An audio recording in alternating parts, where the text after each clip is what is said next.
ഇന്ന് വചനവേദിയിൽ നമ്മോടൊത്തായിരിക്കുന്നത് കേരളത്തിലെ അറിയപ്പെടുന്ന ഒരു വചനപ്രഘോഷകനും ഒരു എഴുത്തുകാരനുമായ ബഹുമാനപ്പെട്ട ഫാദർ ജെയിംസ് കിളിനാനി അച്ഛനാണ്.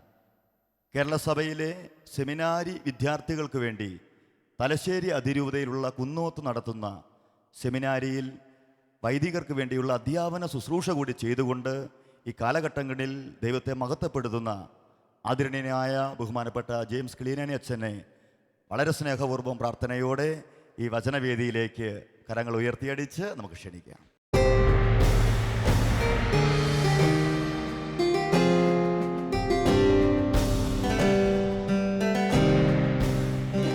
തിരുവചനം നാം ഇങ്ങനെ ശ്രവിക്കുന്നു. വിശുദ്ധ മർക്കോസ് അറിയിച്ച സുവിശേഷം 10-ാം അധ്യായം 46 മുതലുള്ള തിരുവചനങ്ങൾ. അവർ ജെറീക്കോയിലെത്തി.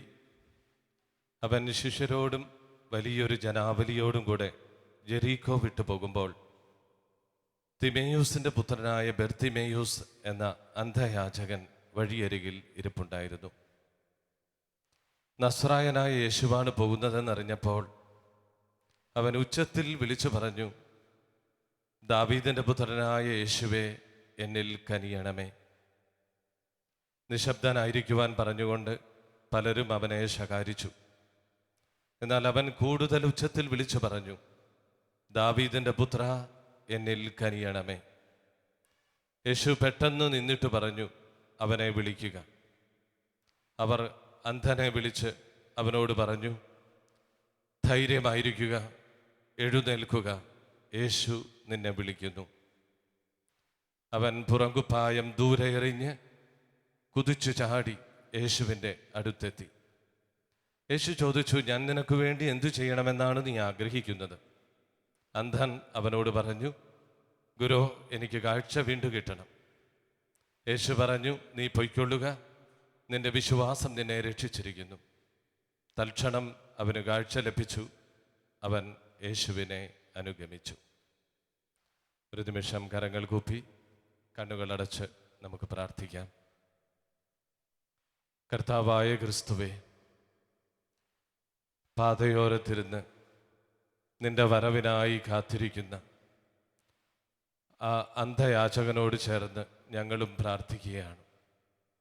കർത്താവേ, ഞങ്ങളോട് കരുണയായിരിക്കണമേ. ഈ രാത്രി ഞങ്ങളോട് കരുണയായിരിക്കണമേ. ഞങ്ങളുടെ അന്ധതയുടെ മേൽ നീ കരുണയുള്ളവനായിരിക്കണമേ. ഞങ്ങൾ പാതയോരത്ത് ഭിക്ഷാടനം നടത്തിക്കൊണ്ടിരിക്കുന്നവരാണ്. നീ ഞങ്ങളോട് കരുണയുള്ളവനായിരിക്കണമേ. ഞങ്ങളിപ്പോഴും എടുത്തു ധരിച്ചിരിക്കുന്ന പുറങ്കുപ്പായം പാപത്തിൻ്റെ പുറങ്കുപ്പായമാണ്. ഈ പുറങ്കുപ്പായം ദൂരെ ഊരിയെറിയാൻ ഞങ്ങൾക്ക് കൃപ നൽകണമേ. ഈ രാത്രി ഞങ്ങളുടെ കണ്ണുകളെ തുറക്കണമേ എന്ന് ഞങ്ങൾ പ്രാർത്ഥിക്കുന്നു. ഞങ്ങൾ നിന്റെ തിരുമുഖം കാണട്ടെ. ഈ രാത്രി നീ ഞങ്ങളെ പേര് ചൊല്ലി അടുത്തേക്ക് വിളിക്കണമേ എന്ന് ഞങ്ങൾ പ്രാർത്ഥിക്കുന്നു. ഞങ്ങൾ നിന്നെ അനുധാവനം ചെയ്യട്ടെ. ഓ പരിശുദ്ധ അമ്മേ, ഈശോയെ എപ്പോഴും കൂടെ നടന്ന് അനുയാത്ര ചെയ്ത് ശിഷ്യത്വത്തിൽ ധന്യത നേടിയ അമ്മേ, മക്കളായി ഞങ്ങൾക്ക് വേണ്ടി പ്രാർത്ഥിക്കണമേ. നന്മ നിറഞ്ഞ മറിയമേ, സ്വസ്തി, കർത്താവ് അങ്ങയുടെ കൂടെ സ്ത്രീകളിൽ അങ്ങ് അനുഗ്രഹിക്കപ്പെട്ടവളാവുന്നു. അങ്ങയുടെ ഉദരത്തിൻ ഫലമായി ഈശോ അനുഗ്രഹിക്കപ്പെട്ടവനാവുന്നു. പരിശുദ്ധ മറിയമേ, തമ്പുരാന്റെ അമ്മേ, പാപികളായ ഞങ്ങൾക്ക് വേണ്ടി ഇപ്പോഴും ഞങ്ങളുടെ മരണസമയത്തും തമ്പുരാനോട് അപേക്ഷിക്കണമേ. നമുക്കിരിക്കാം.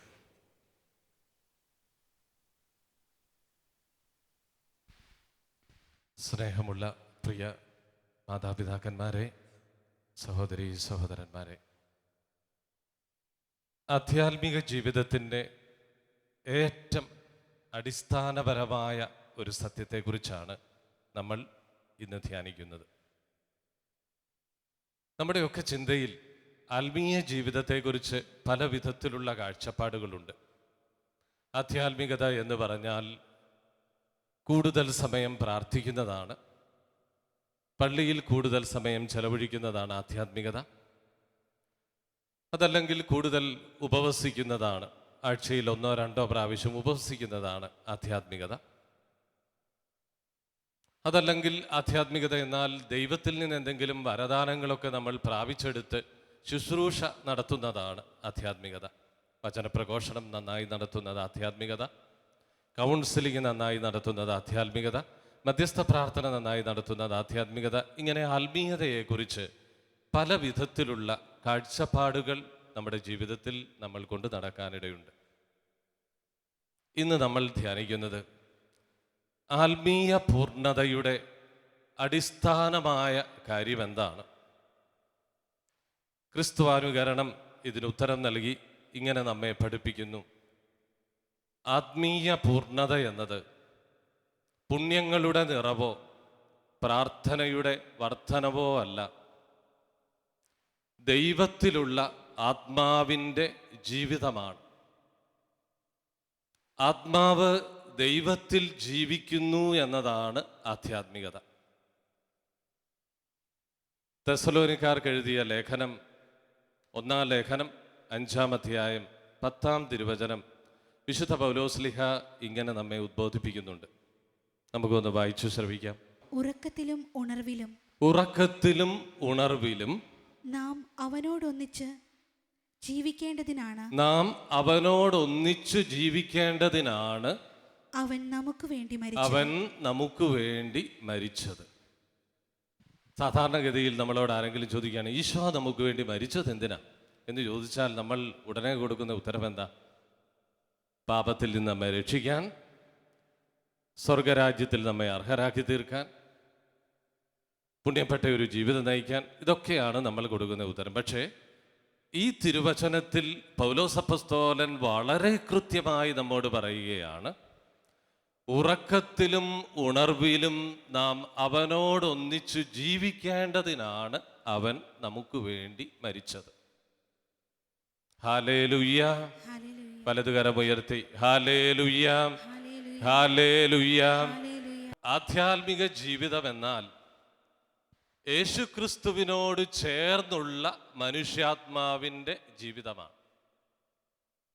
അതിനെന്നെ പ്രാർത്ഥന സഹായിക്കുന്നു, എൻ്റെ ജീവിതത്തിൻ്റെ പുണ്യകൃത്യങ്ങൾ സഹായിക്കുന്നു, എല്ലാമാണ്. പക്ഷേ അടിസ്ഥാനപരമായ കാര്യം, യേശുക്രിസ്തുവിൽ ഞാൻ ജീവിക്കാൻ ആരംഭിച്ചിരിക്കുന്നു, യേശുക്രിസ്തുവിനോട് ഞാൻ സംസാരിക്കാൻ തുടങ്ങിയിരിക്കുന്നു, യേശുക്രിസ്തുവിനെ ഞാൻ കാണാൻ തുടങ്ങിയിരിക്കുന്നു, യേശുക്രിസ്തുവുമായി ഞാൻ ഒരു ഹൃദയബന്ധത്തിലേക്ക് കടന്നു വന്നിരിക്കുന്നു.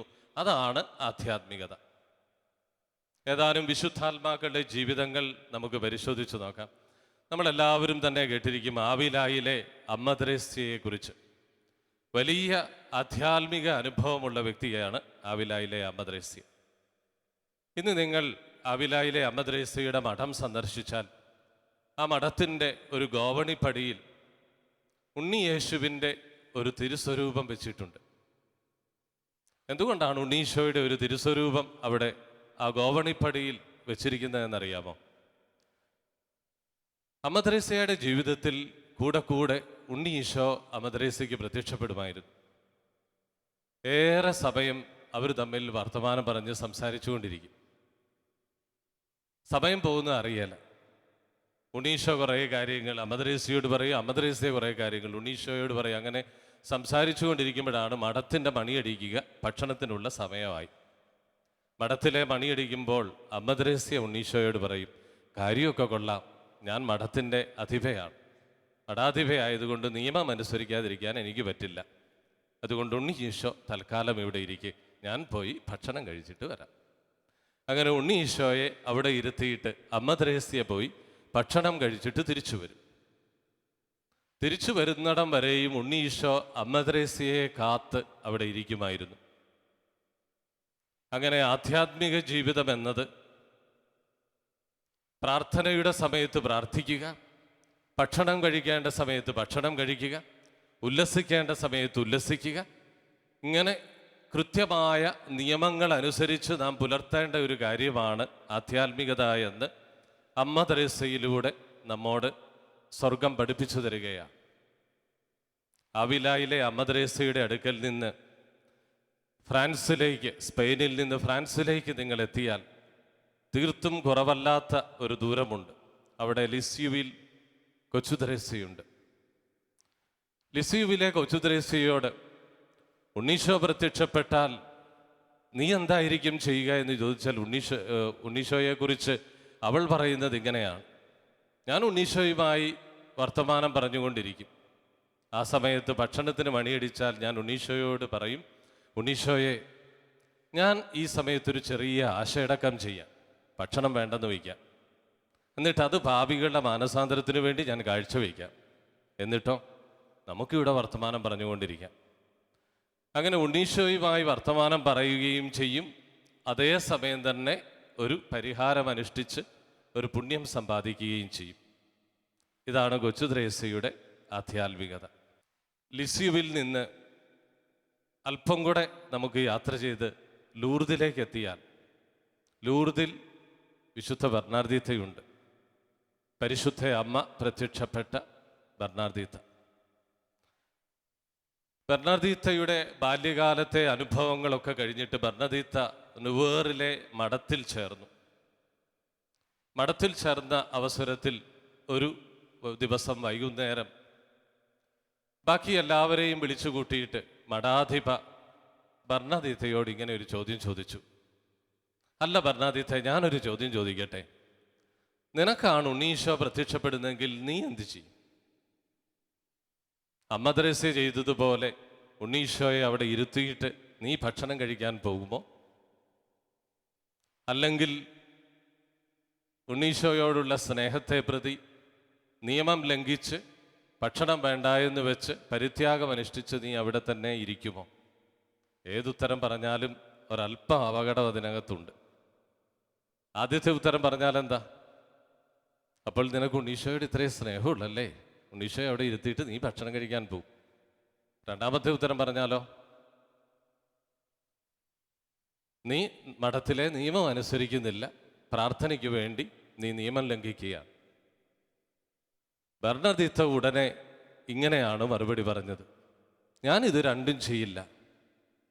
ഞാൻ ചെയ്യാൻ പോകുന്നത്, ഞാൻ എൻ്റെ ഉണ്ണീശോയെ കയ്യിലെടുക്കും. എന്നിട്ട് ഞാനും എൻ്റെ ഉണ്ണീശോയും കൂടെ ഒരുമിച്ച് ഭക്ഷണ ഹോളിലേക്ക് പോകും. അവിടെ ചെന്നിരുന്ന് ഞങ്ങൾ മുഖത്തോട് മുഖം നോക്കി സംസാരിച്ചുകൊണ്ട് ഭക്ഷണം കഴിക്കും. ഞാൻ എൻ്റെ ജീവിതത്തിൽ ഒരു നിമിഷം പോലും എൻ്റെ ഉണ്ണീശോയെ താഴെ വയ്ക്കില്ല. ആധ്യാത്മിക ജീവിതം എന്ന് പറയുന്നത് എപ്പോഴും എവിടെയും ഈശോയോട് കൂടെ ഇരിക്കുക എന്നുള്ളതാണ് എന്ന് ബർണാർദീത്ത എന്ന ആ വിശുദ്ധ പുഷ്പത്തിലൂടെ സ്വർഗം ഭൂമിക്ക് വെളിപ്പെടുത്തി തരികയാണ്. നമ്മുടെ എല്ലാവരുടെയും ജീവിതത്തിൽ നമ്മൾ ജീവിതത്തിൻ്റെ ഏതെങ്കിലുമൊക്കെ പ്രാർത്ഥനാ നിമിഷം ദൈവത്തിനു വേണ്ടി കൊടുത്തിട്ട് നമ്മുടെ അധ്വാനത്തിൻ്റെ നിമിഷങ്ങളിൽ ദൈവമില്ലാത്തവരെ പോലെ നിരാശരാകുന്നു, അസ്വസ്ഥരാകുന്നു. ജീവിതത്തിൽ ദൈവം നമ്മെ ഉപേക്ഷിച്ചെന്ന് പോലും ചിന്തിക്കുന്ന അവസ്ഥയിലേക്ക് നമ്മൾ ചെന്നുപെടുന്നു. ആത്മീയത എന്നാൽ ദൈവത്തെ സദാ കൂട്ടിക്കൊണ്ട് നടക്കുക, എപ്പോഴും യേശുവിൽ ആയിരിക്കുക എന്നുള്ളതാണ്. ഉറക്കത്തിലും ഉണർവിലും നാം അവനോടൊപ്പം ജീവിക്കേണ്ടതിനാണ് അവൻ നമുക്ക് വേണ്ടി മരിച്ചത്. ഇതാണ് ആധ്യാത്മിക ജീവിതത്തിൻ്റെ ഏറ്റവും അടിസ്ഥാനപരമായ സത്യം. യേശുക്രിസ്തുവിനോടൊപ്പം ജീവിക്കുക, സദാ യേശുക്രിസ്തുവിനോട് കൂടെ ആയിരിക്കുക. ബർണാർദീത്തയിൽ നിന്ന് നമ്മൾ ഭാരതത്തിലെ കൽക്കട്ടയിലേക്ക് വന്നാൽ, കൽക്കട്ടയിൽ ഒരമ്മയുണ്ട്, വാഴ്ത്തപ്പെട്ട മദർ തെരേസ. മദർ തെരേസ പറയുന്നു, ദിവ്യകാരുണ്യത്തിൽ ഞങ്ങൾ ഈശോയെ ആരാധിക്കുന്നു. തുടർന്ന് ഞങ്ങൾ തെരുവിലേക്ക് ഇറങ്ങുന്നു. പാവപ്പെട്ട ഓരോരുത്തരുടെയും രൂപത്തിൽ ഞങ്ങൾ ഈശോയെ ദർശിക്കുന്നു. അങ്ങനെ ഞങ്ങൾ ഈശോയ്ക്ക് ശുശ്രൂഷ ചെയ്യുന്നു. ഒരേ സമയം ദിവ്യകാരുണ്യത്തിൽ ഈശോയെ ആരാധിക്കുകയും ജീവിതത്തിൻ്റെ കർമ്മപഥങ്ങളിലേക്ക് ഇറങ്ങി അതേ ഈശോയെ മറ്റുള്ളവരിൽ കണ്ടെത്തുകയും ചെയ്ത് അവർക്ക് ശുശ്രൂഷ ചെയ്യുന്ന ജീവിതത്തിൻ്റെ ബലിയാണ് ഞങ്ങൾ നിർവഹിക്കുന്നത് എന്ന് മദർ തെരേസ. ആധ്യാത്മിക ജീവിതത്തിന് മറ്റൊരു വ്യാഖ്യാനം അവിടെ ആ വിശുദ്ധ നമുക്കായി നൽകുന്നു. യേശു ക്രിസ്തുവിനെ ഉപേക്ഷിക്കാതെ തന്നെ മറ്റുള്ളവരിൽ യേശു ക്രിസ്തുവിനെ കണ്ടുകൊണ്ട് അവനു നൽകുന്ന ശുശ്രൂഷയാണ് ആധ്യാത്മിക ജീവിതം. ഭാരതത്തിലെ കൽക്കട്ടയിൽ നിന്ന് ലാറ്റിൻ അമേരിക്കൻ രാജ്യമായ പെറുവിലേക്ക് നമുക്ക് ചെന്നാൽ, പെറുവിൽ ലീമയിൽ ഒരു വിശുദ്ധയുണ്ട്. ലീമയിലെ വിശുദ്ധ റോസാ പുണ്യവതി. ലീമയിലെ റോസയുടെ ജീവിതത്തെക്കുറിച്ചും അല്പമൊന്ന് നമുക്ക് ചിന്തിക്കാം. ഏറ്റവും കൊച്ചുകുട്ടിയായിരുന്നപ്പോൾ സ്കൂള് ഏറെ അകലെയായിരുന്നതുകൊണ്ട് റോസിനെ മാതാപിതാക്കന്മാർ പഠിക്കാൻ വിട്ടില്ല. കുറച്ചുകൂടെ വളരട്ടെ, പ്രായമാവുമ്പോൾ പഠിക്കാൻ വിടാം എന്നുള്ള നിലയിൽ അവിടെ ഇരുത്തി. അവൾക്കാണ് വലിയ ആഗ്രഹം, എനിക്ക് എങ്ങനെയെങ്കിലും സ്കൂളിൽ ഒന്ന് പോകണം, എഴുതാൻ പഠിക്കണം, വായിക്കാൻ പഠിക്കണം. അവൾക്ക് വലിയ ശാഠ്യമായി. വീട്ടിൽ ഉണ്ണീശോയുടെ രൂപമുണ്ട്. അവൾ എന്നും ഉണ്ണീശോയുടെ രൂപത്തിൻ്റെ മുമ്പിൽ ചെന്ന് നിന്നുകൊണ്ട് പറയും, ഉണ്ണീശോയെ, എനിക്ക് മാത്രം എഴുതാൻ അറിയില്ല, വായിക്കാൻ അറിയില്ല. ചേട്ടൻ ഫ്രെഡി ആണെങ്കിൽ എന്നെ കളിക്കാൻ കൂട്ടിന് കൊണ്ടുപോവുക പോലുമില്ല. ഞാനിങ്ങനെ ഒറ്റയ്ക്ക് ഇവിടെ ഇരിക്കുകയാണ്. ആകെ സങ്കടം. ഒരു ദിവസം ആ കൊച്ചുകുട്ടി ചേട്ടൻ ഫ്രെഡിയോട് പറഞ്ഞു, ഫ്രെഡി, നമുക്ക് കളിക്കാൻ പോവാം. ഏയ്, ഞാനില്ല. അവൻ അയൽവക്കത്തെ കൂട്ടുകാരുടെ കൂട്ടത്തിൽ കളിക്കാൻ പോയി. നിറകണ്ണുകളുമായി റോസ് ഉണ്ണീശോയുടെ രൂപത്തിലെത്തി. പതിവ് പോലെ അടുക്കലെത്തി. ഉണ്ണീശോയോട് പറഞ്ഞു, ഉണ്ണീശോയെ, എൻ്റെ സഹോദരൻ എന്നെ തനിച്ചു വിട്ട് കളിക്കാൻ പോയിരിക്കുക, ആരുമില്ല. ഇങ്ങനെ സങ്കടം പറഞ്ഞ് അവൾ മുറ്റത്തോട്ട് ഇറങ്ങിയപ്പോൾ ഇതാ കോമളനായൊരു ബാലൻ. അവൻ ചോദിച്ചു, നീ എന്തിനാ കരയുന്നേ? എൻ്റെ കൂടെ എൻ്റെ ചേട്ടൻ കളിക്കാൻ വന്നില്ല, എന്നാ ഞാൻ വരാം, എൻ്റെ കൂടെ കളിക്കുന്നോ? തീർച്ചയായിട്ടും അവൾക്ക് സന്തോഷമായി. അവൾ ഉടനെ ആ കോമള ബാലൻ്റെ കൂടത്തിൽ പോയി കളിക്കാൻ തുടങ്ങി. വളരെ സന്തോഷത്തോടുകൂടെ. അവൾക്ക് ഏറ്റവും പ്രിയപ്പെട്ട ഇനമായ കല്ലുകളിയാണ് അവരന്ന് കളിച്ചത്. ഓരോ തവണയും കല്ല് കളിക്കും തോറും ഈ ബാലൻ തോറ്റുകൊണ്ടിരുന്നു. റോസ് ജയിച്ചു. കുറേ കഴിഞ്ഞ് ബാലൻ അവളോട് ചോദിച്ചു, നിന്റെ പേരെന്താ? അവൾ പറഞ്ഞു, എൻ്റെ പേര് ഉണ്ണീശോയുടെ റോസ് എന്നാണ്. നിന്റെയോ? എൻ്റെ പേര് റോസിൻ്റെ ഉണ്ണീശോ എന്നാണ്. അപ്പോൾ നീ രൂപക്കൂട്ടിലിരിക്കുന്ന ഉണ്ണീശോയാണോ? അതെ. എന്നാൽ ഞാനൊരു കാര്യം ചോദിച്ചു കൊള്ളട്ടെ, എന്നെ വായിക്കാൻ പഠിപ്പിക്കാവോ? തീർച്ചയായിട്ടും. നീ വീട്ടിലേക്ക് പോയി ഒരു പുസ്തകം എടുത്തുകൊണ്ട് വാ. അവൾ വീട്ടിലേക്ക് പെട്ടെന്ന് ഓടിച്ചെന്നു. എന്നും എടുത്തു നോക്കുകയും വായിക്കാൻ പറ്റാതെ മടക്കി വയ്ക്കുകയും ചെയ്യുന്ന ആ വലിയ പുസ്തകം, സിയന്നായിലെ ഖാദറിൻ്റെ ജീവചരിത്രം അവൾ എടുത്തുകൊണ്ട് ഓടി വന്നു. ആ ബാലൻ പറഞ്ഞു, നീ തുറന്ന് വായിക്ക്. അവൾ വായിക്കാൻ തുടങ്ങി.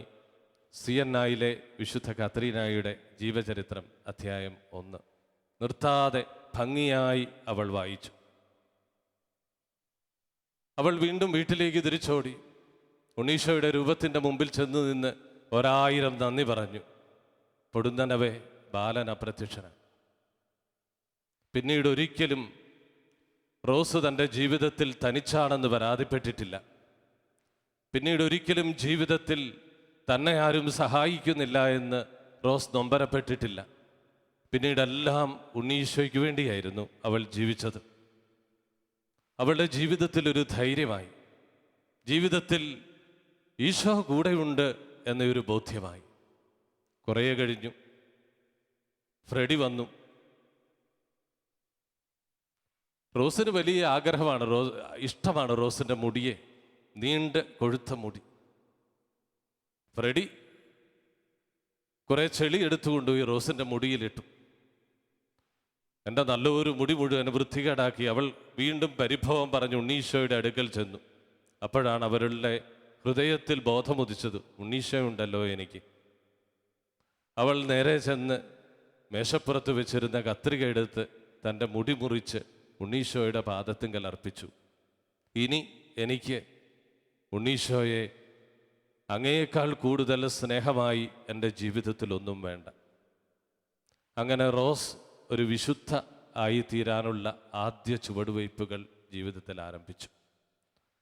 പ്രിയപ്പെട്ടവരെ, ഏതെല്ലാം ജീവിതത്തിൽ ഈശോയ്ക്ക് വേണ്ടി ജീവിക്കണം, ഈശോയെ കൂട്ടുപിടിച്ച് ജീവിക്കണം എന്ന് തീരുമാനമെടുക്കാതെ ഒരു വിശുദ്ധൻ നമ്മുടെ ജീവിതത്തിൽ ഉണ്ടാവുകയില്ല. ഏറെ നേരം പ്രാർത്ഥിച്ചിട്ട് പുറത്തേക്ക് പോയി ഈശോ ഇല്ലാതെ പോയതുകൊണ്ടാകില്ല. സദാസമയം ആത്മാവ് ആഗ്രഹിക്കുകയും പ്രാർത്ഥിക്കുകയും ചെയ്യേണ്ടത് യേശുവിൻ്റെ സാന്നിധ്യം അനുഭവിക്കാൻ വേണ്ടിയാണ്.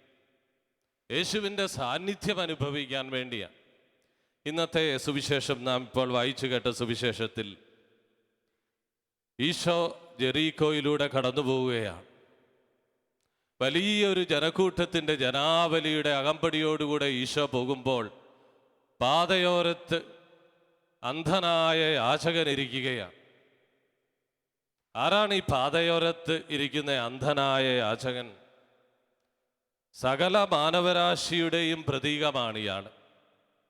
ആദത്തിൻ്റെ പാപം മൂലം അന്ധമാക്കപ്പെട്ട് ജീവിതത്തിൻ്റെ ദൈവീക ജ്ഞാനം നഷ്ടപ്പെട്ട് അന്ധനായി തീർന്ന മനുഷ്യൻ.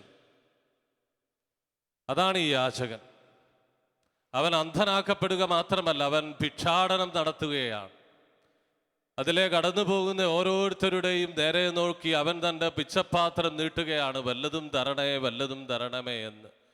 ബുദ്ധിക്ക് അന്ധകാരം നിറയുകയും മനസ്സിൽ സ്നേഹത്തിനു വേണ്ടി ഭിക്ഷാടനം നടത്തുകയും ചെയ്യുകയാണ് മനുഷ്യൻ. മാത്രവുമല്ല, അവൻ ഇരിക്കുന്നത് പാതയോരത്താണ്. അവൻ പുറത്താക്കപ്പെട്ടവനാണ്.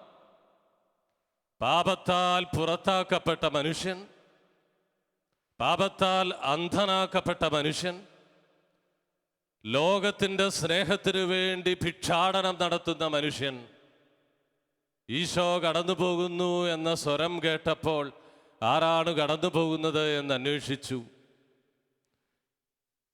ജനക്കൂട്ടം അവനോട് പറഞ്ഞു, ഇതാ നസറത്തിൽ നിന്നുള്ള യേശു കടന്നു പോവുകയാണ്. അവൻ ഉടനെ വിളിച്ചു പറഞ്ഞു, കർത്താവേ, ദാവീദിൻ്റെ പുത്ര, എൻ്റെ മേൽ കരുണയായിരിക്കണേ. അവൻ വിളിച്ചു പറഞ്ഞത് നസറത്തിൽ നിന്നുള്ള യേശുവേ, എൻ്റെ മേൽ കരുണയായിരിക്കണമേ എന്നല്ല, ദാവീദിൻ്റെ പുത്ര, എൻ്റെ മേൽ കരുണയായിരിക്കണമേ എന്നാണ്.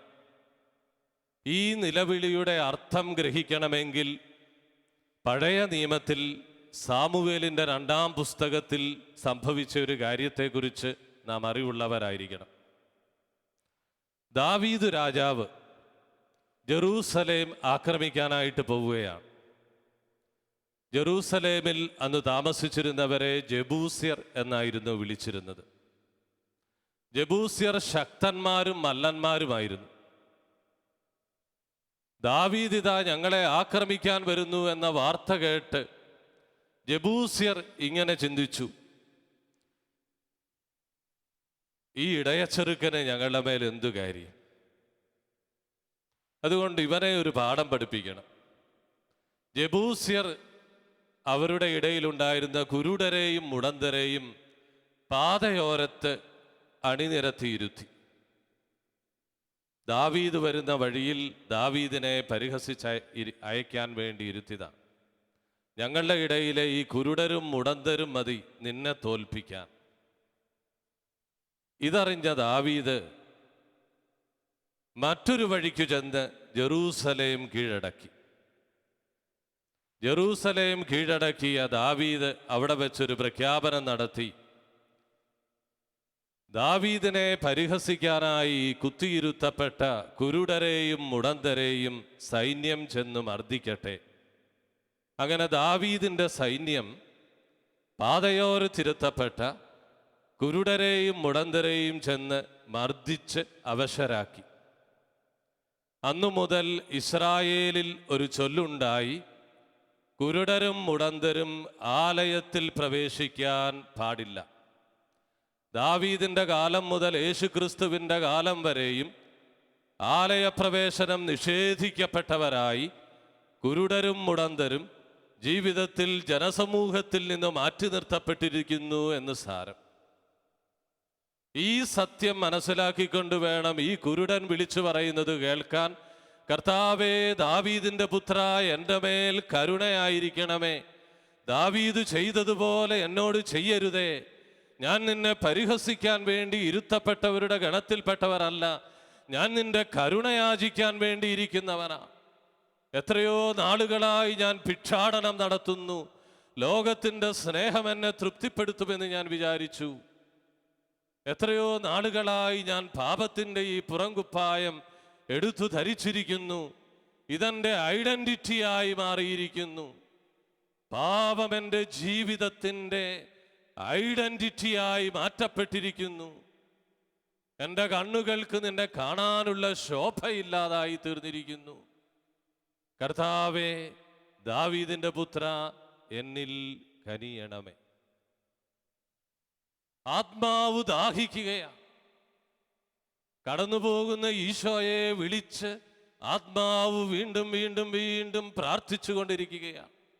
ആധ്യാത്മിക ജീവിതത്തിൻ്റെ ആദ്യ പടി യേശുക്രിസ്തുവിനെ തിരിച്ചറിഞ്ഞ് ആത്മാവ് യേശുവിൻ്റെ സാന്നിധ്യത്തിനായി ദാഹിച്ച് പ്രാർത്ഥിക്കുക എന്നുള്ളതാണ്. യേശുക്രിസ്തുവിൻ്റെ സാന്നിധ്യം അനുഭവിക്കാനായി ദാഹിച്ചു പ്രാർത്ഥിക്കുക. ദൈവ സാന്നിധ്യത്തിനു വേണ്ടി ആത്മാവ് കൊതിക്കുകയാണ്. എല്ലാ മനുഷ്യരും അവൻ്റെ ജീവിതത്തിൽ ഒരാന്തരിക ദാഹം അനുഭവിക്കുന്നവനാണ്. ഈ ആന്തരിക ദാഹം നമ്മുടെ സൗഖ്യത്തിനു വേണ്ടിയുള്ള ദാഹമാണെന്ന് നമുക്ക് തോന്നാം.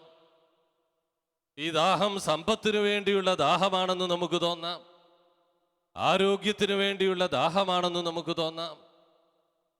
ജീവിതത്തിൻ്റെ ഭൗതികമായ കാര്യങ്ങൾക്ക് വേണ്ടിയുള്ള ദാഹമാണെന്ന് നമുക്ക് തോന്നാം. എന്നാൽ യഥാർത്ഥത്തിൽ ആത്മാവ് കൊതിക്കുന്നത് ഈശോയ്ക്ക് വേണ്ടിയാണ്.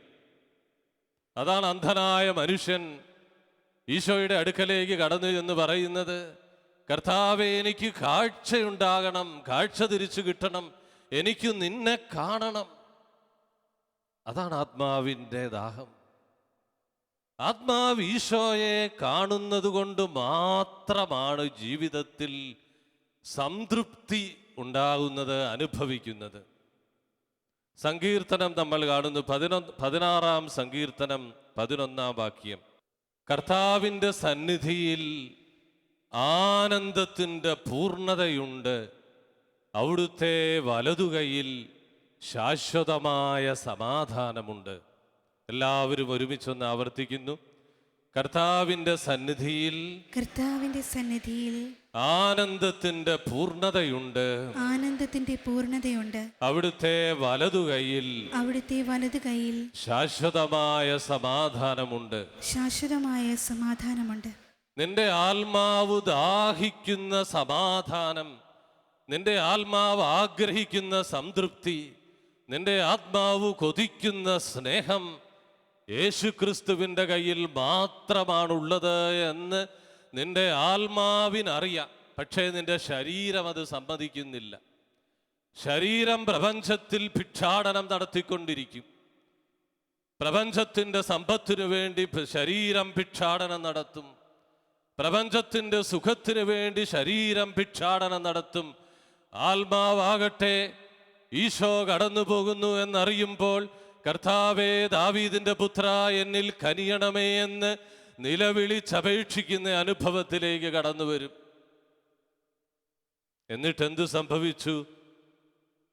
പിറ്റേന്ന് ഓശാന തിരുനാളാണ്. ജെറൂസലേം ദേവാലയത്തിലേക്ക് യേശു പ്രവേശിക്കുന്ന ഏറ്റവും വലിയ മഹോന്നതമായ തിരുനാൾ. അവിടെ മത്തായി സുവിശേഷകൻ നമുക്ക് വേണ്ടി എഴുതി വച്ചിരിക്കുന്ന ഒരു വാക്യമുണ്ട്. യേശു ദേവാലയത്തിൽ പ്രവേശിച്ച് നാണയമാറ്റക്കാരെയും പ്രാവു വിൽപ്പനക്കാരെയും ദേവാലയത്തിൽ നിന്ന് പുറത്താക്കി. അടുത്ത വാക്യം ഇങ്ങനെ: അവനോടുകൂടെ കുരുടരും മുടന്തരും ആലയത്തിൽ പ്രവേശിച്ചു. ദാവീദിന്റെ കാലം മുതൽ ആലയ പ്രവേശനം നിഷേധിക്കപ്പെട്ട കുരുടരും മുടന്തരും ഓശാന തിരുനാളിൽ ജെറൂസലേം ദേവാലയത്തിൽ യേശുവിനോടൊപ്പം പ്രവേശിച്ചു. എൻ്റെ ആത്മാവ് യേശുവിനോടൊപ്പം വിശുദ്ധിയുടെ അതിവിശുദ്ധ സ്ഥലമായ സ്വർഗത്തിലേക്ക് പ്രവേശിക്കാനുള്ള പ്രവേശനം സിദ്ധിച്ചിരിക്കുന്നു എന്ന് ഹെബ്രായ ലേഖകൻ ഇതിനെക്കുറിച്ച് വ്യാഖ്യാനിച്ചു തരികയാണ്. ഭൗമികമായ ആലയത്തിലേക്കല്ല അവിടുന്ന് പ്രവേശിച്ചത്, സ്വർഗമാകുന്ന വിശുദ്ധിയുടെ അതിവിശുദ്ധ സ്ഥലത്തേക്കാണ്. അവിടുന്ന് സ്വർഗത്തിലേക്ക് പ്രവേശിച്ചപ്പോൾ അനേകം സഹോദരങ്ങളെ കൂടെ കൊണ്ടുപോയി. അപ്പോൾ സ്വർഗത്തിൽ എൻ്റെ യേശുവിനോട് കൂടെ യേശുക്രിസ്തുവിൽ ആയിരിക്കുക എന്നുള്ള അനുഭവം ഭൂമിയിൽ ഇന്ന് ഇവിടെ അനുഭവിക്കുക എന്നുള്ളതാണ് ആധ്യാത്മികത. സ്വർഗത്തിൽ രുചിക്കാൻ പോകുന്ന സത്യം ഭൂമിയിൽ ഇവിടെ ആയിരിക്കുമ്പോൾ ആത്മാവ് അനുഭവിക്കാൻ ദൈവം ആത്മാവിന് കൃപ കൊടുത്തിരിക്കുകയാണ്. ഇതാണ് ദൈവ സാന്നിധ്യ അനുഭവം എന്ന് പറയുന്നത്. ഹല്ലേലൂയ, ഹല്ലേലൂയ, ഹല്ലേലൂയ. നിന്റെ ആത്മാവിൻ്റെ കൊതി തീരണമെങ്കിൽ, നിന്റെ ആത്മാവിൻ്റെ ദാഹം തീരണമെങ്കിൽ ആത്മാവ് ഈശോയെ അനുഭവിച്ചു തുടങ്ങണം എന്നർത്ഥം. നിന്റെ ജീവിതത്തിൽ ഒരു രോഗസൗഖ്യം കിട്ടിയത് കൊണ്ടോ, നിന്റെ ജീവിതത്തിൽ ഒരു സാമ്പത്തിക ലാഭം കിട്ടിയത് കൊണ്ടോ, നിന്റെ ജീവിതത്തിൽ ഒരു തകർച്ചയിൽ നിന്ന് മോചനം കിട്ടിയത് കൊണ്ടോ ആയില്ല. യേശു ക്രിസ്തു നിന്റെ ജീവിതത്തിൻ്റെ അനുഭവമായി നിന്റെ ജീവിതത്തിൽ യേശുവിനെ നീ മുഖാമുഖം കണ്ടെത്തി അനുഭവിച്ച് അവനോട് ചേർന്ന് ഒന്നായി ജീവിക്കുന്ന അനുഭവത്തിലേക്ക് നീ എത്തുമ്പോഴാണ് നിന്റെ ആധ്യാത്മിക ജീവിതത്തിൻ്റെ അടിത്തറ ഉറപ്പിക്കപ്പെട്ടു കിട്ടിയിരിക്കുന്നത് എന്നർത്ഥം. ഈ വിധത്തിൽ ഒരാധ്യാത്മിക ജീവിതത്തെ രൂപപ്പെടുത്താൻ കഴിഞ്ഞാൽ നിന്റെ ജീവിതത്തിൻ്റെ എല്ലാ നിമിഷവും ഈശോ നിന്റെ കൂടെയുണ്ട് എന്ന് നിനക്ക് അനുഭവിക്കാനായിട്ട് കഴിയും.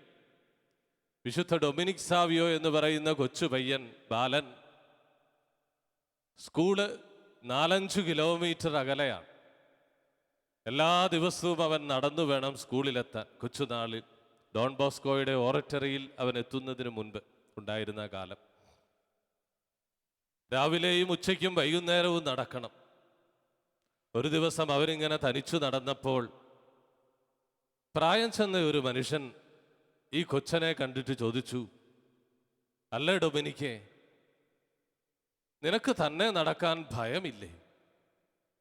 ഉടനെ ഈ ബാലൻ പറഞ്ഞ മറുപടി എന്താണെന്നോ, അതിന് ഞാൻ തനിച്ചല്ലല്ലോ നടക്കുന്നത്, എൻ്റെ ഈശോ എൻ്റെ കൂടെയുണ്ടല്ലോ, എൻ്റെ കാവൽ ദൂതനും എൻ്റെ ഒപ്പമുണ്ട്, പിന്നെ ഞാൻ എന്തിനാണ് ഭയപ്പെടുന്നത്? എന്നാലും നിനക്ക് മടുപ്പില്ലേ ദിവസവും ഇത്ര കിലോമീറ്റർ നടക്കാൻ? അപ്പോൾ അവൻ പറഞ്ഞു, നല്ല ഒരു യജമാനനു വേണ്ടി ജോലി ചെയ്യുമ്പോൾ ഞാൻ എന്തിനാണ് ക്ഷീണിക്കുന്നത്, എന്തിനാണ് ഭയപ്പെടുന്നത്? എനിക്ക് ഭാരം തോന്നുന്നില്ല. ആരാ നിന്റെ യജമാനൻ? അതറിയില്ലേ? ഈശോ. എവിടുന്ന് കിട്ടി ഈ കൊച്ചു കുഞ്ഞിന് ഇത്രമേൽ വലിയൊരു ആത്മീയ ജ്ഞാനം? നിന്റെ ജീവിതത്തിൽ നീ അടുക്കളയിൽ ജോലി ചെയ്യുമ്പോൾ ഈശോയോടൊപ്പമാണ് നീ ജോലി ചെയ്യുന്നത് എന്ന് നീ അനുഭവിക്കാതെ കണ്ട് ആധ്യാത്മികത ആനന്ദമായി തീരുകയില്ല. നീ പാടത്ത് പണിയെടുക്കുമ്പോൾ, നീ ഓട്ടോറിക്ഷ ഓടിക്കുമ്പോൾ, നീ ഹോസ്പിറ്റലിൽ ജോലി ചെയ്യുമ്പോൾ, നീ അധ്യാപനം നടത്തുമ്പോൾ, നീ യേശുക്രിസ്തുവിനോട് ചേർന്നാണ് ജീവിതത്തിൻ്റെ ഓരോ നിമിഷവും വ്യാപരിക്കുന്നത് എന്ന് അനുഭവിക്കാതെ കണ്ട് ആധ്യാത്മികത നിന്റെ ജീവിതത്തിൽ ആനന്ദമായി മാറുകയില്ല. ഓരോ അധ്വാനവും നിന്റെ ജീവിതത്തിൽ പരാതിയായി മാറും. ഓരോ അധ്വാനവും നിന്റെ ജീവിതത്തിൽ ഭാരമായി മാറും. എന്നാലോ യേശു എൻ്റെ ഒപ്പമുണ്ട് എന്ന് അനുഭവിക്കുന്ന ആത്മാവിന് ശക്തിയായി, അഭിഷേകമായി, ആനന്ദമായി. വിശുദ്ധ ഫൗസ്റ്റീനയെ കുറിച്ച് നിങ്ങൾ കേട്ടിട്ടുണ്ടാവും. വിശുദ്ധ ഫൗസ്റ്റീന മഠത്തിൽ ചേർന്ന് സിസ്റ്ററായി ആദ്യമായി ഫൗസ്റ്റീനയ്ക്ക് കിട്ടിയ ജോലി കിച്ചണിൽ ഭക്ഷണം പാകം ചെയ്യാനായിരുന്നു. ഏകദേശം 200ഓളം അംഗങ്ങളുള്ള കോൺവെൻറ്റ്. തനിച്ചു വേണം ഭക്ഷണം പാകം ചെയ്യാൻ. അവൾ ആകെ മടുത്തു ചെന്ന് മദറിനോട് പരാതിപ്പെട്ടു, മദറെ, തനിച്ചേ ഉള്ളൂ, ഒരാളെ കൂടെ സഹായത്തിന് തരാമോ? വലിയ പാത്രത്തിൽ ഉരുളക്കിഴങ്ങൊക്കെ പുഴുങ്ങിയതിന് ശേഷം കുടഞ്ഞിടുമ്പോൾ ഉരുളക്കിഴങ്ങൊക്കെ താഴേക്ക് പോവുകയാണ്, സഹായിക്കാൻ ആരുമില്ല. മദർ പറഞ്ഞു, തനിച്ചു ചെയ്ത് ശീലിക്ക്, പരിചയമായി കഴിയുമ്പോൾ എല്ലാം എളുപ്പമാകും. അവൾ ആകെ പരാതിപ്പെട്ട് സങ്കടപ്പെട്ട് ഈശോയോട് ചെന്ന് പറഞ്ഞു, എൻ്റെ ഈശോയെ, ആകെ ഇതൊരു ഭാരമുള്ള ജോലിയാണല്ലോ. ഈശോ അവളോട് പറഞ്ഞു, നാളെ മുതൽ നിന്റെ ജോലികൾ ഞാൻ എളുപ്പമുള്ളതാക്കി തരാം. പിറ്റേ ദിവസം രാവിലെ ഫൗസ്റ്റീന അടുക്കളയിൽ ചെന്ന് പാത്രത്തിൻ്റെ മൂടി മാറ്റി നോക്കവേ കാണുന്നത് ഇതാ റോസാപ്പൂക്കൾ വിരിച്ചു വച്ചിരിക്കുകയാണ്. അവൾക്ക് മനസ്സിലായി, ഇനി മുതൽ ഞാൻ അടുക്കളയിൽ ജോലി ചെയ്യുമ്പോൾ ഞാൻ തനിച്ചല്ല, എൻ്റെ ഈശോ എൻ്റെ കൂടെയുണ്ട്. ആത്മാവിന് ആനന്ദമായി. പിന്നെ ഒരിക്കലും അവൾ ജീവിതത്തിൽ പരാതിപ്പെട്ടിട്ടില്ല. ഒരിക്കലും ജീവിതത്തിൽ പരാതിപ്പെട്ടിട്ടില്ല. ഈശോയോടൊപ്പം ജീവിക്കുന്നു എന്ന് ഒരു വ്യക്തി ബോധ്യപ്പെടുമ്പോൾ ആ വ്യക്തിയുടെ ജീവിതത്തിൽ നിന്ന് എല്ലാ പരാതികളും ഇല്ലാതാകും. ഇന്ന് എൻ്റെ ജീവിതത്തിൽ, നിന്റെ ജീവിതത്തിൽ പരാതിയുണ്ടെങ്കിൽ അതിൻ്റെ അർത്ഥം ഈശോ എൻ്റെ ഒപ്പമുണ്ട് എന്നുള്ള ഒരു അനുഭവം എനിക്ക് കിട്ടിയിട്ടില്ല എന്നതാ.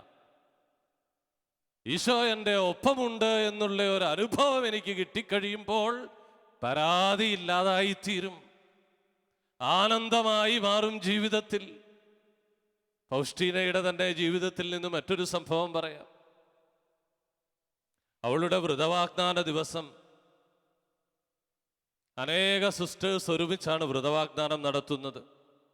എല്ലാവരുടെയും വീട്ടിൽ നിന്ന് മാതാപിതാക്കളും പ്രിയപ്പെട്ടവരുമെല്ലാം ആ ചടങ്ങിൽ പങ്കെടുക്കാൻ വന്നു. ദേവാലയം നിറയെ ആളുകൾ. ഫൗസ്റ്റീനയുടെ വീട്ടിൽ നിന്ന് മാത്രം ആരും വന്നില്ല. കാരണം വീട്ടിൽ നിന്ന് കോൺവെന്റ് വരെ യാത്ര ചെയ്തെത്താനുള്ള യാത്രക്കൂലിക്കുള്ള പണം ആ ഭവനത്തിൽ ഇല്ലായിരുന്നു എന്നതാണ് കാരണം. അങ്ങനെ ദാരിദ്ര്യത്തിൽ തൻ്റെ വ്രതവാഗ്ദാനം നടത്തവേ ബാക്കിയുള്ളവരെല്ലാം പ്രിയപ്പെട്ടവരെ സ്വീകരിച്ചും ശുശ്രൂഷിച്ചും സന്തോഷത്തിൽ വിരുന്ന് സൽക്കാരത്തിൽ പങ്കെടുത്തപ്പോൾ ഫൗസ്റ്റീന ദിവ്യകാരുണ്യ ഈശോയുടെ അടുക്കൽ ചെന്നിരുന്ന് ഇങ്ങനെ പ്രാർത്ഥിച്ചു, എൻ്റെ ഈശോയെ, നീ എനിക്ക് നൽകിയ മഹാഭാഗ്യം എത്രയോ വലുതാണ്. മറ്റുള്ളവരൊക്കെ അവരുടെ പ്രിയപ്പെട്ടവരെ സൽക്കരിച്ചു നടക്കുമ്പോൾ നിന്റെ അടുക്കൽ വന്നിരിക്കാനുള്ള മഹാഭാഗ്യം നീ എനിക്കിന്ന് നൽകിയല്ലോ. മറ്റുള്ളവരെല്ലാം ലൗകിക കാര്യങ്ങളിൽ വ്യാപൃതരായിരിക്കെ നിന്റെ അടുക്കൽ വരാനുള്ള മഹാഭാഗ്യം ഈശോയെ നീ എനിക്ക് നൽകിയല്ലോ. നിന്റെ ആത്മാവിൽ ഇതൊരു ബോധ്യമായി നീ കൊണ്ടു നടന്നാൽ മാത്രമേ ദൈവ സാന്നിധ്യ അനുഭവം നീ നഷ്ടപ്പെടാതെ സൂക്ഷിക്കുകയുള്ളൂ.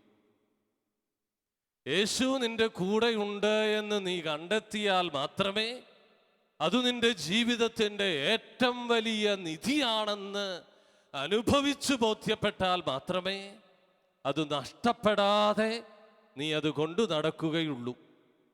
ജോബിൻ്റെ പുസ്തകത്തിൽ 22:25 സർവശക്തൻ നിനക്ക് സ്വർണവും വിലപിടിച്ച വെള്ളിയുമാകുമെങ്കിൽ നീ സർവശക്തന്റെ നേരെ മുഖമുയർത്തുകയും അവൻ നിന്നെ ശ്രവിക്കുകയും ചെയ്യും.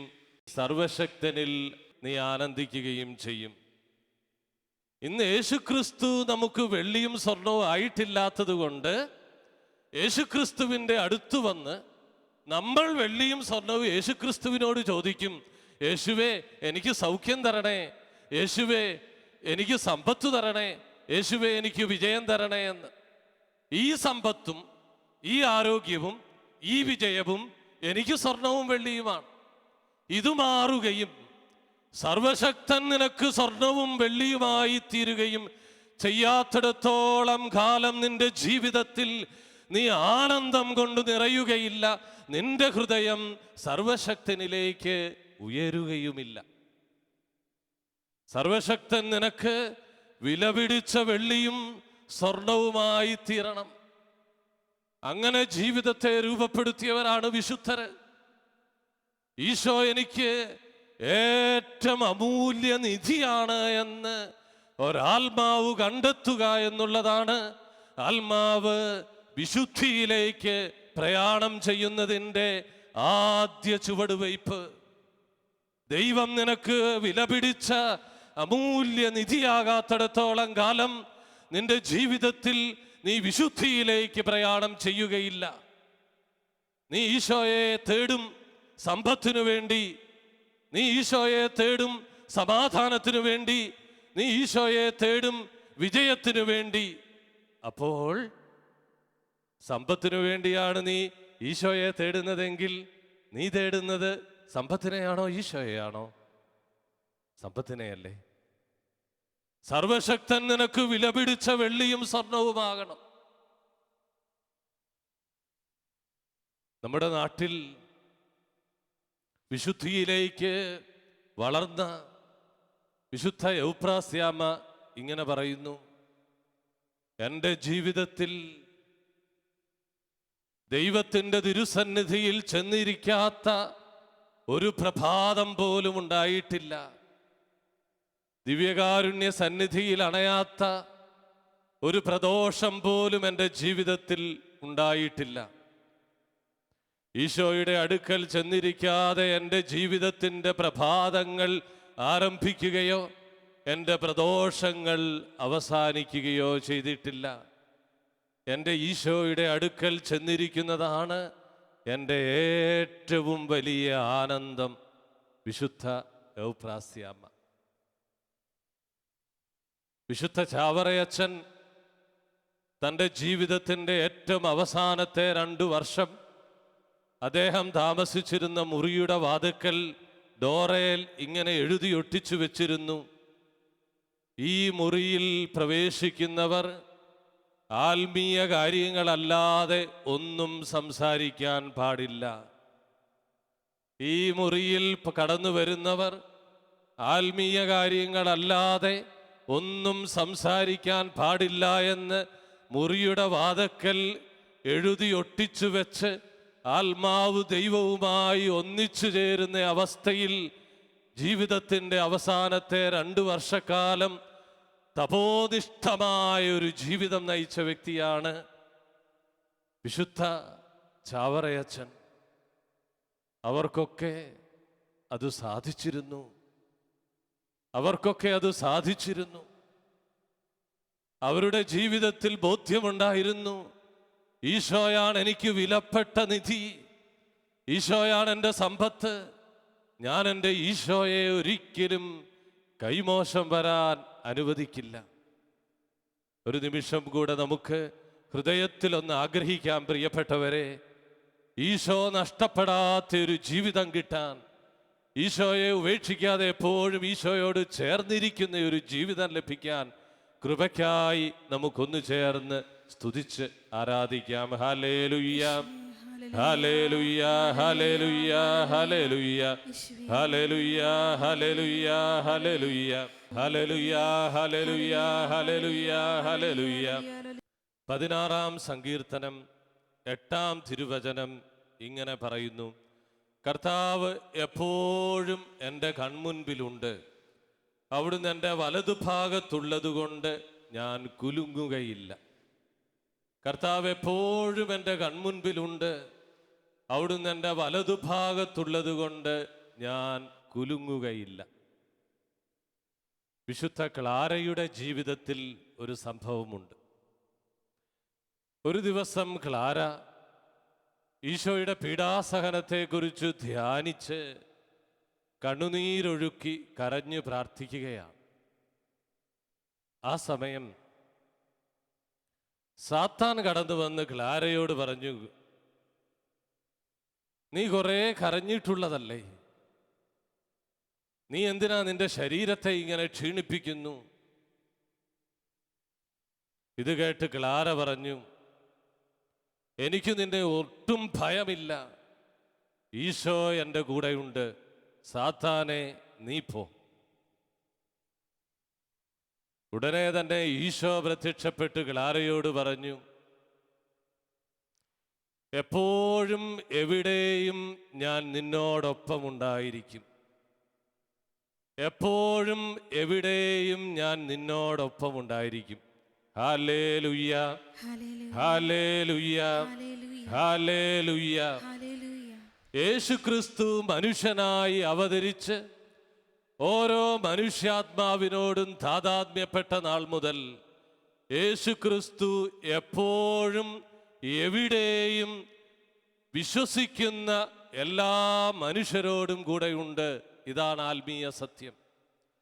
വിശ്വസിക്കുകയും ആഗ്രഹിക്കുകയും ചെയ്യുന്ന എല്ലാ മനുഷ്യർക്കും എപ്പോഴും എവിടെയും യേശു തൻ്റെ സാന്നിധ്യം അനുഭവിക്കാൻ അനുവദിച്ചു നൽകിക്കൊണ്ടാണ് ഇരിക്കുന്നത്.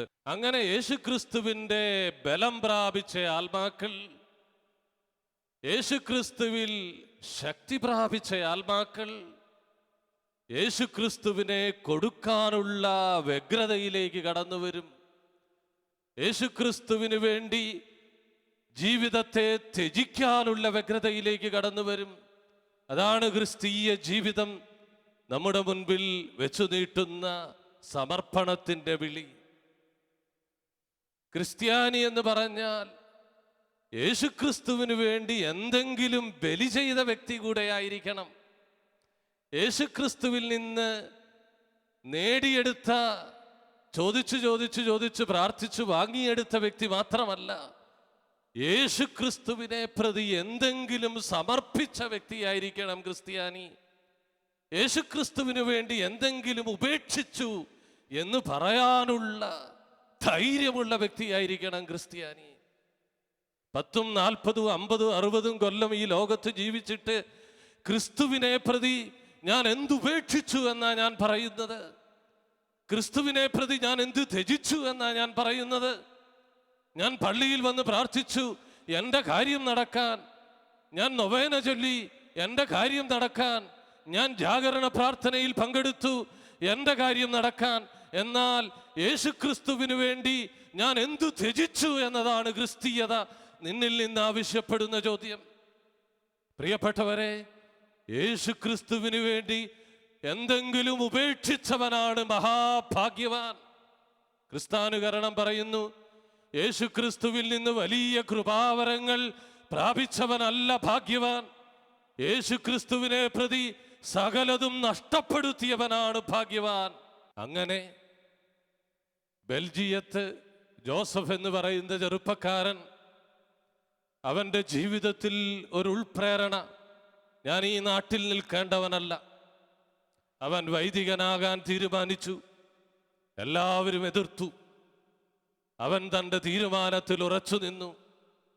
ഒരു മിഷണറി ആകണം അവൻ ആഗ്രഹിച്ചു. ഹാവായ് ദ്വീപിലേക്ക് അവൻ കപ്പൽ കയറി. ഹാവായ് ദ്വീപിൽ ചെന്നപ്പോഴാണ് അവൻ അറിയുന്നത്, തൊട്ടടുത്തുള്ള മൊളോക്കോ ദ്വീപിൽ കുഷ്ഠരോഗികൾ തിങ്ങിപ്പാർക്കുന്നു, ആരും സഹായിക്കാനില്ലാതെ.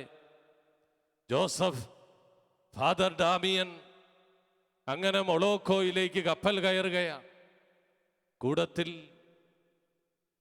മെത്രാനുണ്ട്, കൊണ്ടുപോയി ആക്കാൻ ചെല്ലുന്നതാണ്. മെത്രാനും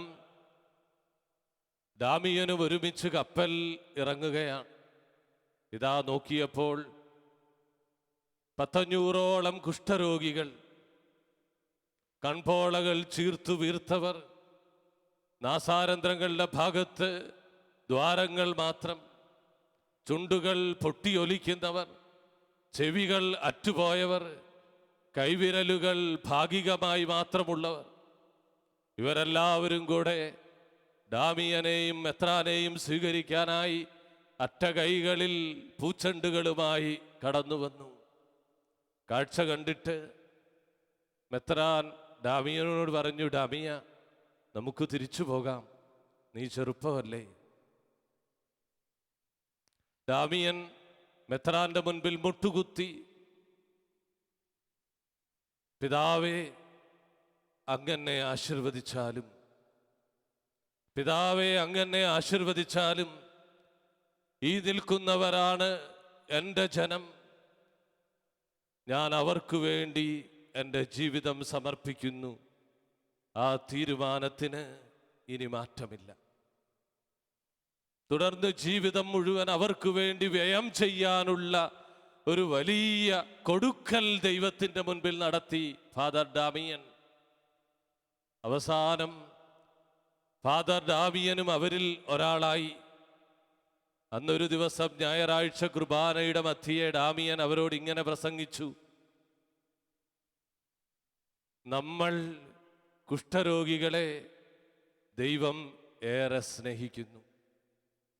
അന്നുവരെയും എൻ്റെ പ്രിയപ്പെട്ട സഹോദരങ്ങളെ എന്ന് അഭിസംബോധന ചെയ്ത ഡാമിയൻ അന്ന് അഭിസംബോധന ചെയ്തു: നമ്മൾ കുഷ്ഠരോഗികളെ ദൈവം ഏറെ സ്നേഹിക്കുന്നു. അവർക്ക് മനസ്സിലായി ഡാമിയനും ഞങ്ങളിൽ ഒരുവരായി തീർന്നിരിക്കുന്നു എന്ന്. രാജ്ഞി അംഗീകാരപത്രവും ബഹുമതിയും കൊടുത്തു. കഴുത്തിൽ പതക്കമണിയിച്ചു. ഡാമിയൻ ആ പതക്കം ഊരി മാറ്റിവെച്ചിട്ട് തൻ്റെ ശരീരത്തിലേക്ക് നോക്കിയിട്ട് ഇങ്ങനെ പറഞ്ഞു: എൻ്റെ ഈശോ എന്നെ അണിയിച്ച യഥാർത്ഥ പതക്കങ്ങൾ ഇതാണ്, ഈ കുഷ്ഠരോഗത്തിൻ്റെ പാടുകൾ. ഇപ്രകാരം ജീവിതത്തെ ക്രിസ്തുവിനു വേണ്ടി വ്യയം ചെയ്യാൻ, എടുത്തുകൊടുക്കാൻ ഒരുവനെ പ്രേരിപ്പിക്കുന്ന ശക്തിയാണ് ക്രിസ്തുവിനോടുള്ള സ്നേഹം, ക്രിസ്തീയത, യഥാർത്ഥ ആധ്യാത്മികത. യഥാർത്ഥ ആധ്യാത്മികത ക്രിസ്തുവിൽ നിന്ന് എന്തെങ്കിലും നേടിയെടുക്കുന്നതല്ല, ക്രിസ്തുവിന് വേണ്ടി സ്വയം അർപ്പിക്കുന്നതാണ് ക്രിസ്തീയത. മറ്റുള്ളവർക്ക് വേണ്ടി ജീവൻ ത്യജിക്കുന്നതാണ് ക്രിസ്തീയത. വിശുദ്ധ റോസല്ലോയുടെ ജീവചരിത്രത്തിൽ ഒരു സംഭവമുണ്ട്. റോസല്ലോയെ നിങ്ങൾക്ക് ഒരുപക്ഷെ പരിചയമുണ്ടാകും. ഇറ്റലിയിൽ വലിയ ഒരു സന്യാസ ഭവനത്തിന് രൂപം കൊടുത്തവളാണ്. നമ്മുടെ നാട്ടിൽ കരുണയുടെ സിസ്റ്റേഴ്സ് എന്നറിയപ്പെടുന്ന സിസ്റ്റേഴ്സിൻ്റെ കോൺഗ്രിഗേഷൻ്റെ സ്ഥാപകയാണ് വിശുദ്ധ റോസല്ലോ. അവർ തുടങ്ങിയ ആദ്യത്തെ ഭവനം ഏറെ ദരിദ്രമാണ്. ആ ദരിദ്ര ഭവനത്തിൽ ആദ്യം കൂടെ വന്നിരുന്നത് 5 സിസ്റ്റേഴ്സാണ്, 5 സഹോദരികളാണ്. ദേവാലയമോ പ്രാർത്ഥനാലയമോ ഒന്നുമില്ല. ഒരു കൊച്ചുമുറി മാത്രമുണ്ട്. ആ മുറിയിൽ അവർ വന്ന് പ്രാർത്ഥിച്ചപ്പോഴാണ് ഒരു കാര്യം അവർക്ക് മനസ്സിലായത്: ഞങ്ങൾക്ക് നോക്കി ധ്യാനിക്കാനായി ഒരു ഈശോയുടെ പീഡാനുഭവ രൂപമില്ല. എന്തു ചെയ്യാൻ കയ്യിൽ കാശില്ല. ഈ 5 സഹോദരികളും കൂടെ ഒരു തീരുമാനമെടുത്തു. അവർ ഈ 5 പേരും കൂടെ ടൗണിലേക്ക് പോയി. ടൗണിൽ ചെന്ന് അവരുടെ നീണ്ട മുടി മുറിച്ച് വിറ്റ് അതുകൊണ്ട് കിട്ടിയ കാശ് കൊണ്ടൊരു ക്രൂശിത രൂപം വാങ്ങിച്ച് ദേവാലയത്തിൽ കൊണ്ടുവന്ന് വെച്ച് പ്രതിഷ്ഠിച്ച് ആ യേശുക്രിസ്തുവിലേക്ക് നോക്കി യേശുവിൻ്റെ പീഡാസഹനത്തെക്കുറിച്ച് അവർ ധ്യാനിച്ചു. യേശുക്രിസ്തുവിനോടുള്ള സ്നേഹം, അവൻ്റെ പീഡാസഹനത്തെക്കുറിച്ചുള്ള ധ്യാനം യഥാർത്ഥമാകണമെങ്കിൽ നിന്റെ ജീവിതത്തിൽ നിന്ന് ചില വിലകൾ നൽകാൻ നീ തയ്യാറാകണമെന്ന് ചുരുക്കം. അതാണ് ആധ്യാത്മിക ജീവിതത്തിൻ്റെ പടുത്തുയർത്തൽ. നിന്റെ ജീവിതത്തിൽ നിന്ന് നീ ദൈവത്തിന് വേണ്ടി നിന്നെ തന്നെ നഷ്ടപ്പെടുത്തുന്നതിലേക്ക് എത്തി നിൽക്കുന്നതാണ് നിന്റെ ജീവിതത്തിൻ്റെ ആധ്യാത്മികത. വിശുദ്ധരൊക്കെ നമ്മളോട് പറയുന്ന സത്യം ഇതാണ്, പ്രിയപ്പെട്ടവരെ. ഈശോയിൽ നിന്ന് ഞങ്ങൾ ഭൗതികത ചോദിച്ചില്ല, ഈശോയിൽ നിന്ന് ഞങ്ങൾ വിജയം ചോദിച്ചില്ല, ഈശോയിൽ നിന്ന് ഞങ്ങൾ പ്രശസ്തി ചോദിച്ചില്ല. ഞങ്ങൾ ചോദിച്ചത് യേശുവേ നിന്റെ സാന്നിധ്യത്തെയാണ്. ഞങ്ങൾ ചോദിച്ചത് യേശുവേ നിന്നോട് കൂടെയുള്ള നിത്യമായ രാജ്യത്തിൻ്റെ ഭാഗഭാഗിത്വമാണ്. ഞങ്ങൾ ചോദിച്ചത് നിന്നെ തന്നെയാണ് ഈശോയെ. ആത്മാവ് കൊതിക്കുന്നത് യേശുവിനെ തന്നെയായി തീരണം. അതാണ് ആധ്യാത്മികത. ആത്മീയ ജീവിതം പടുത്തുയർത്തപ്പെടുന്നത് ബാക്കിയുള്ള എല്ലാ ആഗ്രഹങ്ങളിൽ നിന്നും ആത്മാവ് വിടുതൽ പ്രാപിച്ച് യേശുവിനെ മാത്രം ആത്മാവ് ആഗ്രഹിക്കുന്ന നിമിഷത്തിലേക്ക് ആത്മാവെത്തുമ്പോഴാണ്. അതാണ് ഈശോ നമ്മിൽ നിന്ന് ആഗ്രഹിക്കുന്നത്. അപ്രകാരം ഈശോയുടെ സാന്നിധ്യം ആഗ്രഹിക്കുന്ന ഒരു വ്യക്തിയുടെ ബൗദ്ധിക മണ്ഡലത്തിൽ ദൈവീക ജ്ഞാനം കൊണ്ട് ദൈവം നിറച്ചു തരും. ദൈവ സാന്നിധ്യം അനുഭവിക്കുന്ന ആത്മാവിൽ ദൈവീക ജ്ഞാനം നിറഞ്ഞുകൊണ്ടിരിക്കും. അതാണ് ഒന്നാമത്തെ സവിശേഷത. ബുദ്ധിയിൽ നിന്ന് അന്ധകാരം അകറ്റപ്പെടും. ബുദ്ധിയിൽ നിന്ന് അന്ധകാരം അകറ്റപ്പെടുന്നത് ഈശോയുടെ സാന്നിധ്യ അനുഭവത്താലാണ്.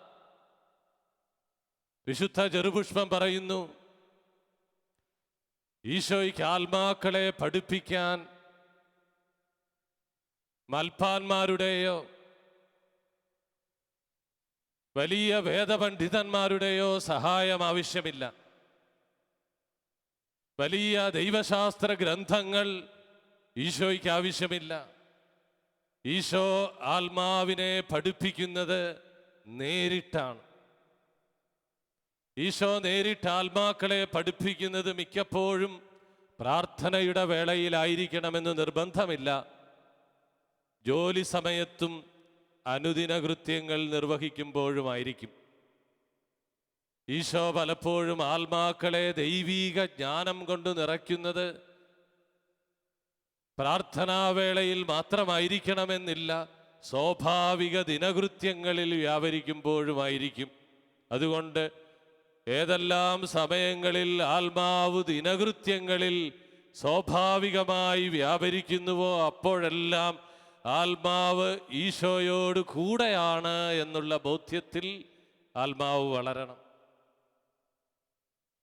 രണ്ടാമതായി, ദൈവ സാന്നിധ്യ അനുഭവം മനസ്സിന് ദൈവീകമായ പരിശുദ്ധി നിറച്ചു തന്നുകൊണ്ടിരിക്കും. ദൈവീകമായ പരിശുദ്ധി നിന്റെ മനസ്സിലും നിന്റെ ഭാവനയിലും നിറയണമെങ്കിൽ എപ്പോഴും ഈശോയെ നീ കൂട്ടിനു കൊണ്ടു നടക്കണം. ഈശോയെ കൂട്ടുപിടിക്കാത്ത ഒരാത്മാവിൻ്റെ മനസ്സിൽ ഈശോ നിറയുകയില്ല, ദൈവീക ചിന്തകൾ നിറയുകയില്ല. മൂന്നാമതായി, ഹൃദയത്തിൽ ദൈവീക സ്നേഹം നിറയ്ക്കുന്നത് ദൈവസാന്നിധ്യ അനുഭവമാണ്.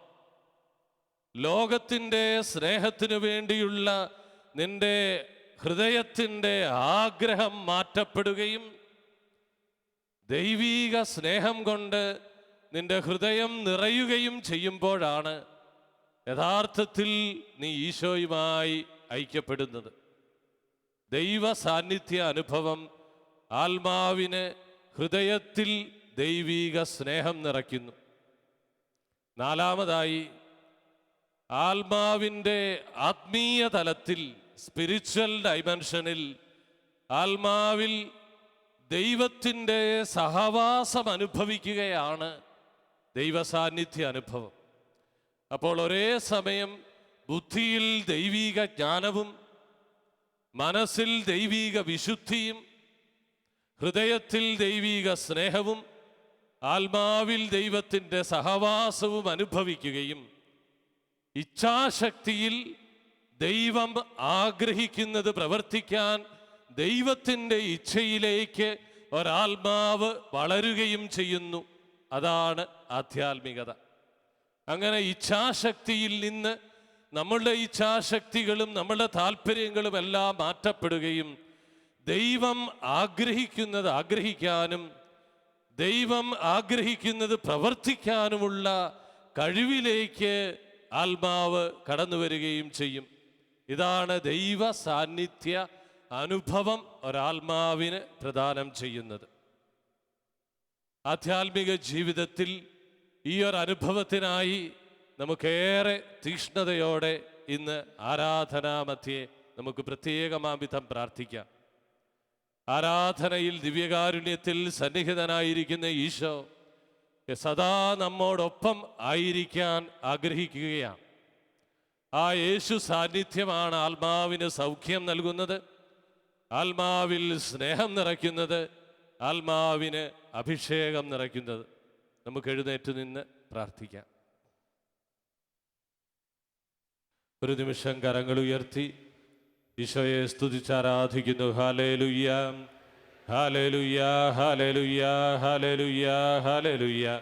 യേശുവേ നന്ദി, യേശുവേ സ്തുതി, യേശുവേ ആരാധന. ഹല്ലേലൂയ, ഹല്ലേലൂയ, ഹല്ലേലൂയ, ഹല്ലേലൂയ, ഹല്ലേലൂയ, ഹല്ലേലൂയ. തീവ്രമായി ആഗ്രഹിക്കട്ടെ. അന്ധനായ മനുഷ്യൻ ആഗ്രഹിച്ചതുപോലെ ആഗ്രഹിച്ച് പ്രാർത്ഥിക്കട്ടെ. കർത്താവേ കടന്നു വരണമേ എന്ന് ആഗ്രഹിച്ച് പ്രാർത്ഥിക്കുക. ഈശോയെ കാണാൻ ആഗ്രഹിച്ച് പ്രാർത്ഥിക്കട്ടെ. ഹല്ലേലൂയ, ഹല്ലേലൂയ, ഹല്ലേലൂയ, ഹല്ലേലൂയ, ഹല്ലേലൂയ, ഹല്ലേലൂയ, ഹല്ലേലൂയ, ഹല്ലേലൂയ.